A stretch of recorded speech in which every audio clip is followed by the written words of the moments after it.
ભુજ ખાતે આજે રઘુવંશી સમાજ દ્વારા દરિયાલાલ દેવની 851મી જન્મ જયંતિની ખૂબ ધામધૂમપૂર્વક ઉજવણી કરાઈ હતી, જેમાં સવારે દરિયાલાલ દેવના પૂજન અર્ચન સહિત વિવિધ કાર્યક્રમો યોજાયા બાદ બપોર બાદ ભુજના માર્ગો પર દરિયાલાલ દેવની વિશાળ શોભાયાત્રા નીકળી હતી।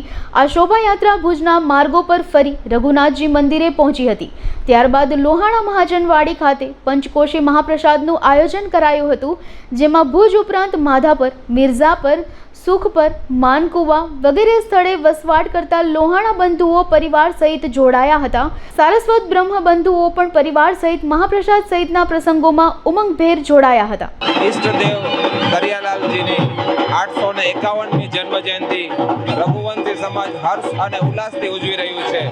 તે રૂપે આજે સવારે દરિયાસ્થાન મધ્યે યજમાન પરિવાર તરફથી પૂજન વિધિ 10 વાગે જલયાત્રા દરિયાસ્થાન મંદિરથી રઘુરાયજીની મંદિરે આજે ગઈ।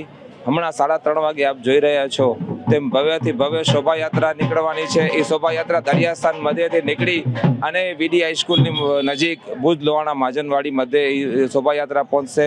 એ શોભાયાત્રાની અંદર અભૂતપૂર્વ આખા રઘુવંશી સમાજના લોકો જોડાશે અને સાંજે સમસ્ત રઘુવંશી સમાજ પંચકોશી એટલે મિર્ઝાપર, માધાપર, સુખપર અને માનકુવાના રઘુવંશી પરિવારો આજે ભોજન પ્રસાદ લેશે। સાથે સારસ્વત બ્રહ્મ સમાજના અને દેપાવાડા સમાજના લોકો પણ આજે ભોજન પ્રસાદ લેશે। એટલે લગભગ 12 થી 15,000 લોકો આજે ભોજન પ્રસાદ લેવાના છે અને ત્યારબાદ 9:30 વાગે નંદલાલભાઈ છાંગાની ભજન અને સંતવાણીનો કાર્યક્રમ રાખેલ છે। એટલે રઘુવંશી સમાજ આજે ઈષ્ટદેવ દરિયાલાલજીની 851મી જન્મજયંતિ હર્ષ ઉલ્લાસ અને ધામધૂમથી ભજવવા જઈ રહ્યું છે।